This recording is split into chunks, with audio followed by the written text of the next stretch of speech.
Welcome to the show. It's always great to have you with us as we discuss leadership and development in Africa.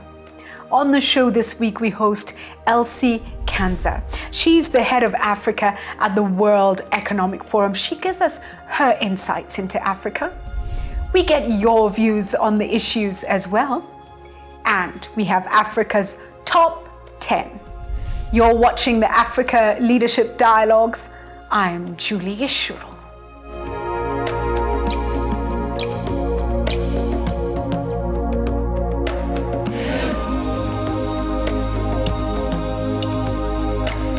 On the show this week is Elsie Kanza. She's a senior director and the head of Africa at the World Economic Forum. She's one of the leading and most dynamic female leaders emerging from the African continent. Prior to her role as head of Africa at the World Economic Forum, Kanza served as personal assistant and economic advisor to His Excellency Jakaya Mrisho Kikwete, President of the United Republic of Tanzania. She began her career with the Ministry of Finance and the Central Bank of Tanzania, where she worked in various capacities.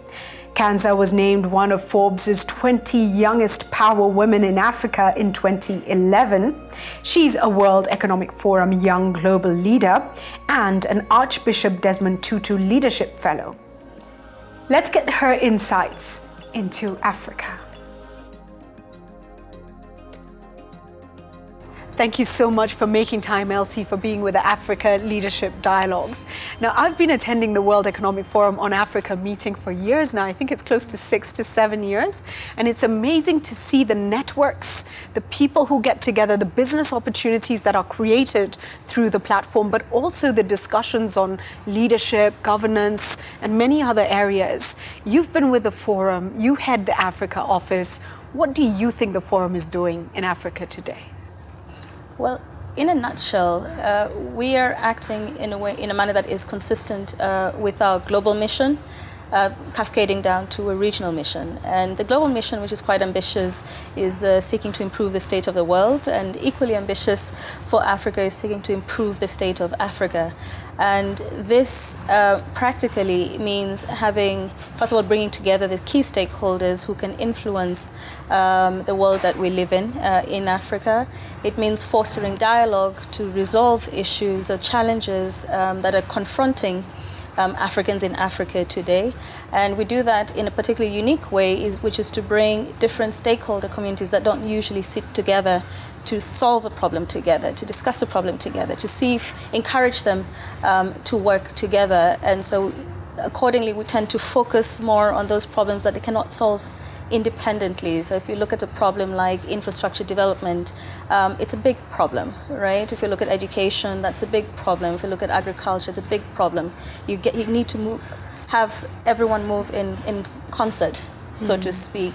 And these are things we try to do within the forum. And what's been very exciting is to see the increased interest in collaboration as increased activity has taken place on the continent consistent with growth. And I think that's important, to find a way to bring people together, and particularly across Africa, together to act as Africans, as one, which is probably why you feel that there's a high momentum also with respect to development and growth on the continent.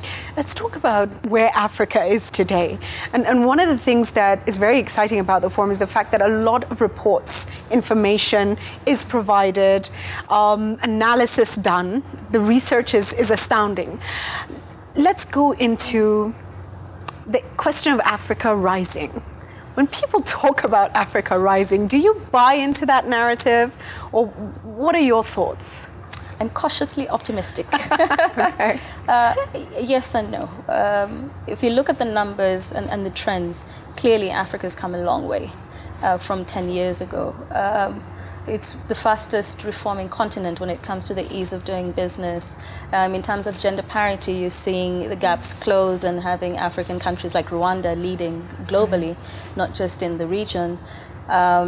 With respect to attracting more investment, we're seeing those numbers go up. Where I'm cautious is that while the numbers are going up in many respects that we consider critical, we're starting from a low base, right? So when you look at the contribution of Africa in terms of the value of global trade, almost insignificant, right? Less than 5%. And that filters down to trade across the continent, where we are seeing more trade, but at less than 15%, which is lower than across between Europe. It's lower than within Asia, lower than it's within embarrassing, the Americas. actually. So I think it's fair to say that Africa has quite a few contradictions, but the positives give me hope, right? And the areas in which we're not doing so well, making progress, essentially I feel we should be able to move faster. Let's just rally together and close that gap, because it is possible, because we are excellent in some respects. And so that's one of the things that keeps me up at night is, how can you encourage us to close the gaps in areas where we're embarrassingly faltering behind. And just looking at the role that you play and the fact that one of the big challenges is Africa opening up its borders to its neighbors, to other regions. Africa saying we must once and for all look at each other as serious business partners, as serious collaborators in whatever area it might be. How do we start to break this down? This is a conversation since Nyerere's days, and I've seen a video of him talking about this, Mwalimu Nyerere, and saying it's ridiculous that Africa is not opening up to itself. How do we change this decades later? Step by step. Just coming from Addis, where they're having a conference of ministers meeting around how to finance the development goals, the sustainable development goals. And one of the key issues that came up again was, we need to resolve this issue around travel. The good news is we've seen progress happen. The World Economic Forum, through its Global Agenda Council community, came up with sort of an analysis and assessment of how the different countries vary in terms of the way they apply the rules for visa application, and the fact that it's easier for you as a non-African to have access to African countries than Africans across Africa. At the time we started, probably about 12 to 18 months ago, there were probably about just 4 countries that allowed visa on arrival, and to date that's gone up to 13. So I'd say progress is being made. Realization, sometimes it's good to have a peer review and say, well, what is your concern? But how come your neighbor's doing something else, right? And perhaps there's a different way of addressing that.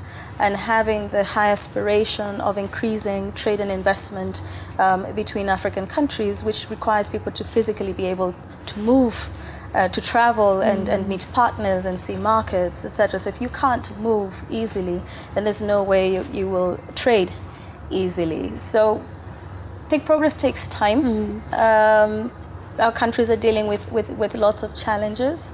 The integration agenda remains a challenging one, because many people still feel, well, nationally, we have so much to deal with, right? We're not there yet. And so an finding element a way, of protectionism. Not so much protectionism as realism, as some of them put it. So I can't, I'm still I have to position myself, I'm still battling with my own challenges at a sub-national level, at a rural level. And you want me to think about just a sort of sub-regional and continental. I'm not there yet, right? But you do have some people, some leaders who are progressive and saying, well, perhaps by opening up, we'll be able to move faster and you'll be able to address your national issues faster. So there is somewhat of a philosophical divide there of what comes first. And I think there's a growing realization that we can do better together. And still benefit ourselves individually, and hence this growing tide. And just to be fair, also there is a global context, right? So a global context has also changed, and it's much more profitable to trade with your neighbor in Africa than it used to be. So that reality as well, the changing context, is also changing the dynamics of the value of trading with my neighbor on the continent versus looking north or looking east or looking west. We've been talking at a professional level now. I want to come to Elsie, the African now, the African woman. And you've worked across the borders, you've worked internationally. I think for part of your childhood, you grew up here in Africa.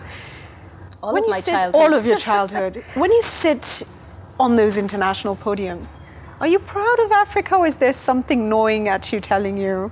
How do you proud feel? African. Oh, that's wonderful. It's so good to hear that. Very proud African. Why? I'm very proud Why? about Africa and a very proud ambassador for Africa. What makes you most proud? Well, one, it helps that I spend so much time in Africa, despite being based abroad and in different parts of Africa. And I have seen the progress and the enthusiasm and the energy and the change, just the pace of change across the continent is incredible. I have had conversations, I'll just pick on one particular group, which is our Global Shapers community. These are 20-something-year-olds, and they're just amazing. The things they're doing, the way they view the world, nothing is impossible.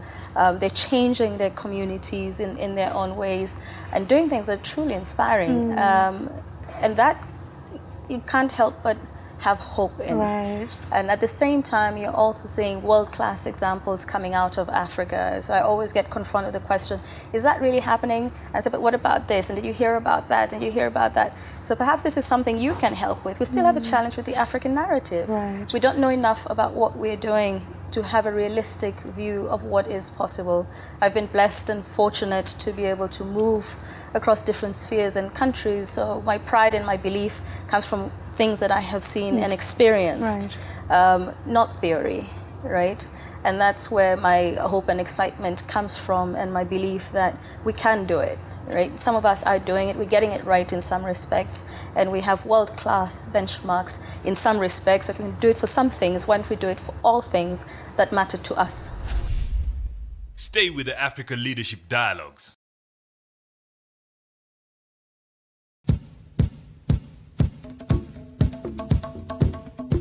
What a powerful testimony in a way, because many people sit back and think, we're locked into this desperation in Africa, but you've actually said, by looking at the global shapers, our youth are a great opportunity for the continent, and they have a lot of energy, if used positively, could totally transform them, and many young people are doing positive things. Please don't give up, continue. Elsie, if someone was to pose a question to you, I'm an African in whatever space. Sometimes I feel there's nothing I can do to move my continent forward. How do I play a role? I don't sit on these big podiums. I don't have an office. Maybe I'm a farmer. How does an ordinary African play a role in building this continent, do you think?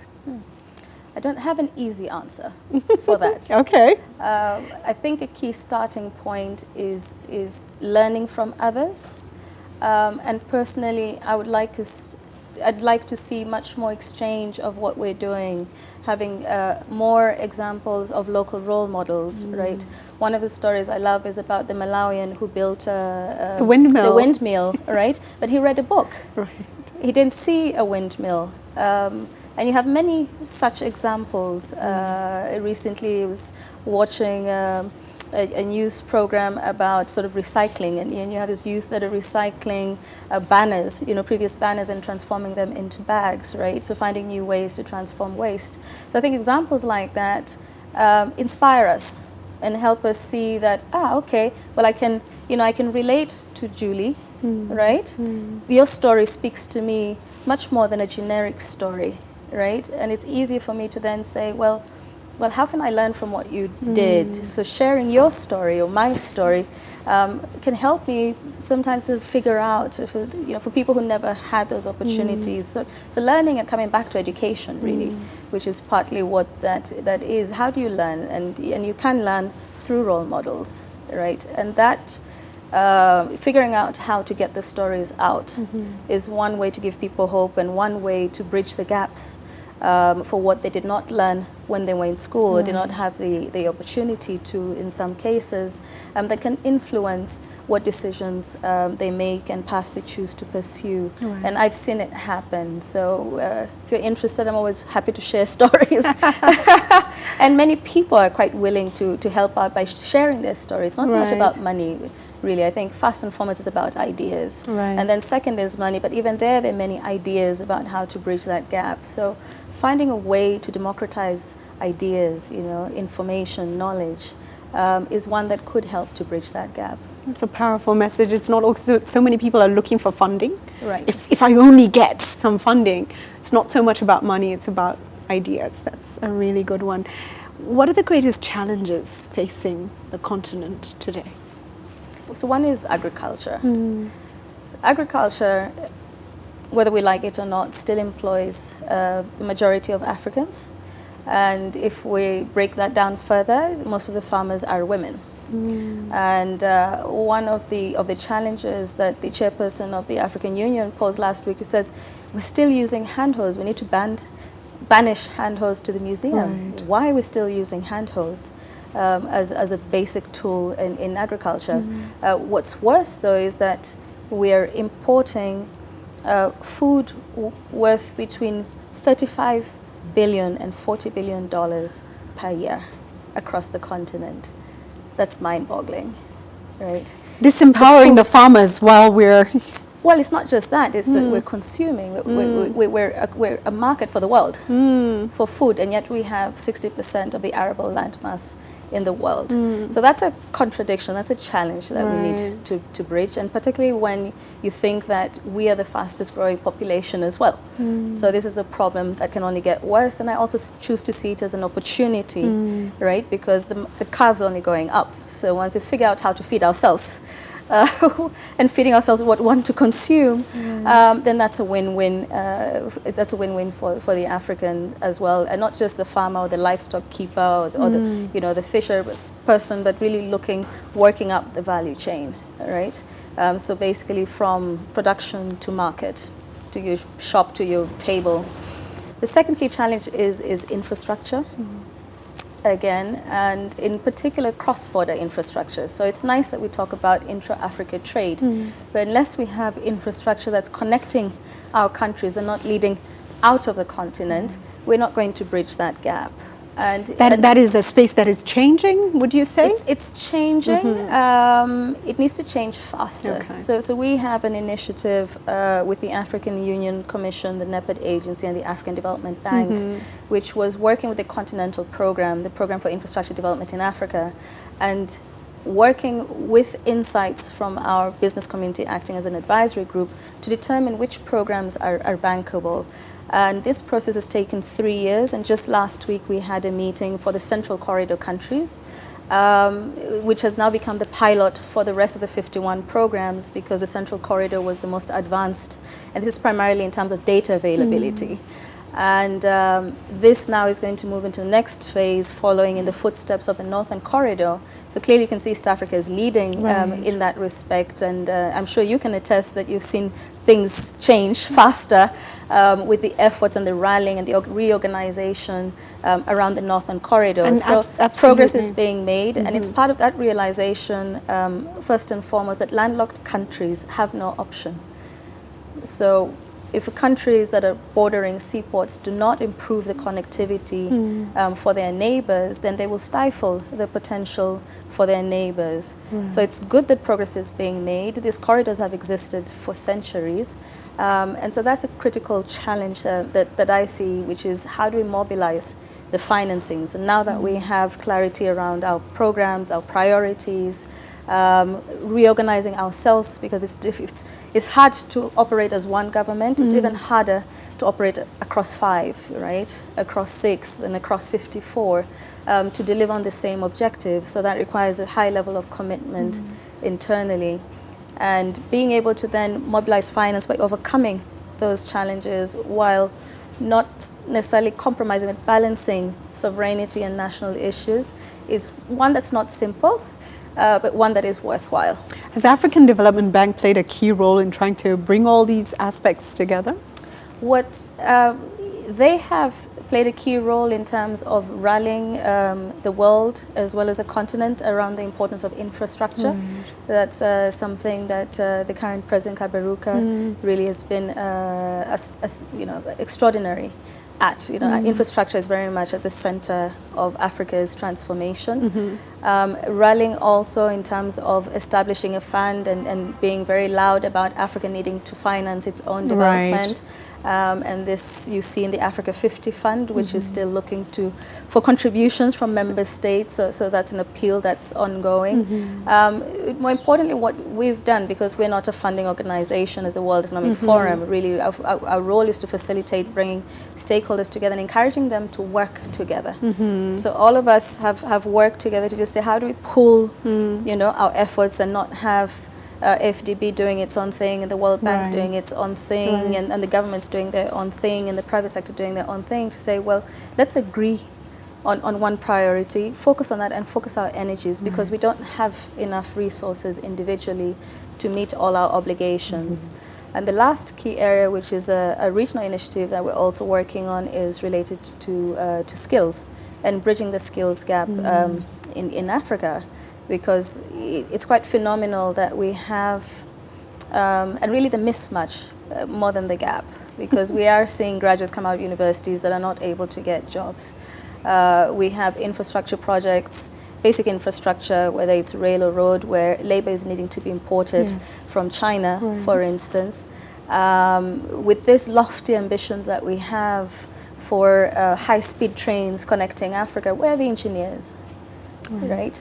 So that's a gap that we need to close, both on a technical level, but then also on a managerial level, and bridging the science, technology, innovation gap as well. And there, what we're encouraging is how businesses can play a bigger role. A lot of them are resolving their skills gap by training in-house, by having unilateral agreements between themselves and training institutions.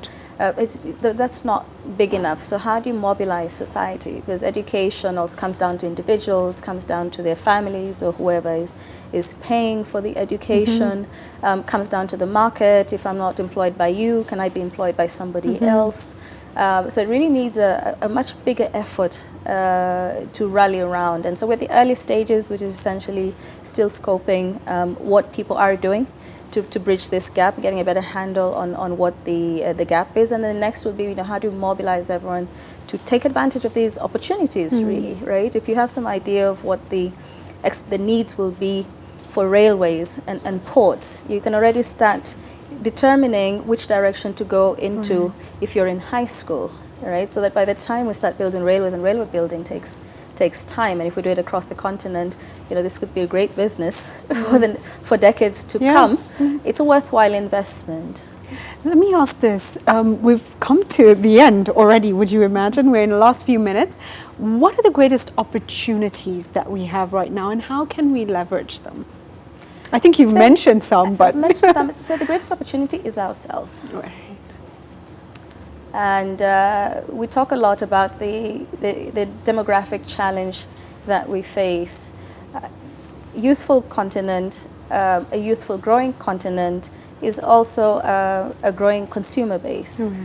And what are we consuming? What could we consume? How could we build in sustainable consumption? What are we wearing? How are we living, right? How are we relaxing, right? Those are all things that we can do, but if it is going to be dependent on things being produced elsewhere, be they goods or be they services, then we won't be able to take advantage of that opportunity, and yet we know ourselves best. And so a statistic that stands out was a McKinsey study from 2008, where they found that Africans consumed goods and services worth about $860 billion consumption. So that's sales. That's not subsidies, that's not grants, and this was more than Russia, more than India. This was in 2008. And that was in 2008. Right. So I think there's an incredible opportunity if we could figure out how we could sell more to each other, Right. rather than importing more from elsewhere. So we're still consuming, we're the market, how can we buy more from each other? To wind up, I'm going to ask you, Elsie, to paint a picture of the ideal Africa for us. Look into the camera doing it and tell us, how do we get there? Easy one, easy one. There you go. Let me start with the theme of our meeting for the World Economic Forum on Africa this year, which is reimagining Africa's future. And I would say the starting point has to be imagination. right? You have to imagine a tomorrow that is different from today, and then work backwards and start building, stepping small steps towards achieving that dream. We must aim high, and remember that aspiration is never negative. Never negative. You cannot aspire to do worse, and just work towards it and don't give up. Dream, imagine, so dream. I always say dreams are free, so dream big. And then have aspirations. There's nothing wrong with aspirations. And then we need to take the small steps to get there. Thank you so much, Elsie. It's been an absolute pleasure. Stay with the Africa Leadership Dialogues.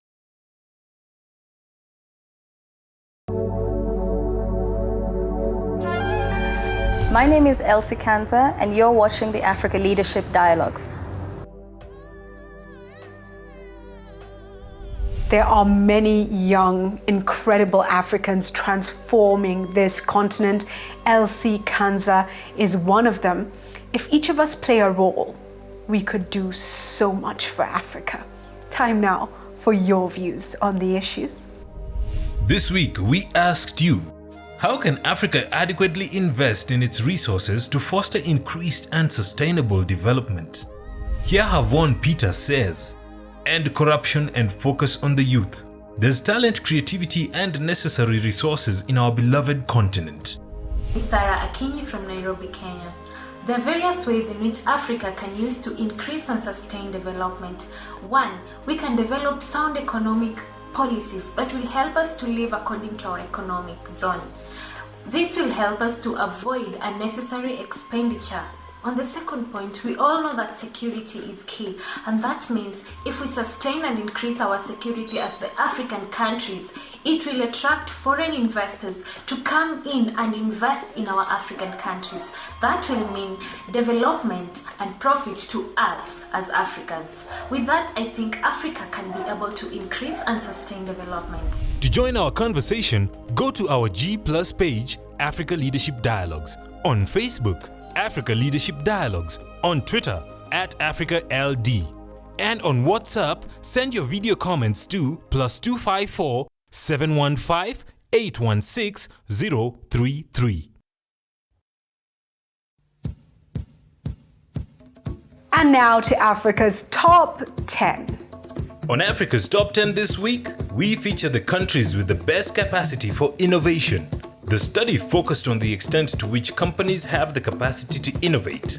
Innovation is particularly important for economies as they approach the frontiers of knowledge and the possibility of generating more value by integrating and adopting. Exogenous technologies tend to disappear. Innovation can emerge from new technological and non-technological knowledge. This is according to the World Economic Forum. Starting us off at number 10 is the Gambia with an index of 3.73 and is ranked 78th globally. Coming in at number 9 is Nigeria. The West African state is ranked at number 73 globally with an index of 3.75. Positioned at number 8 is Cameroon. The West African country attained an index of 3.85 and is ranked at number 64 globally.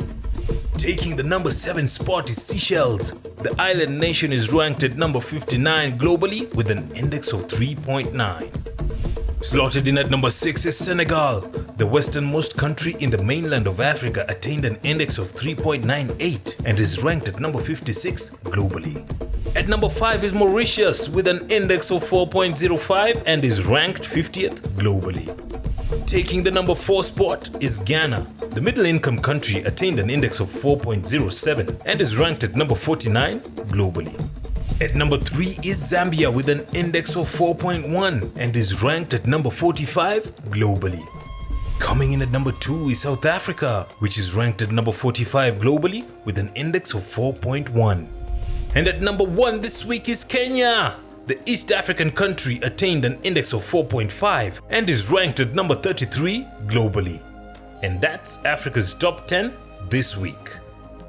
As always, we close the show with words of wisdom. We have an African proverb for you. This one I think is fairly provocative, and it goes, "A chick that will grow into a cock can be spotted the very day it hatches." Is this true? Can we learn, do better, grow?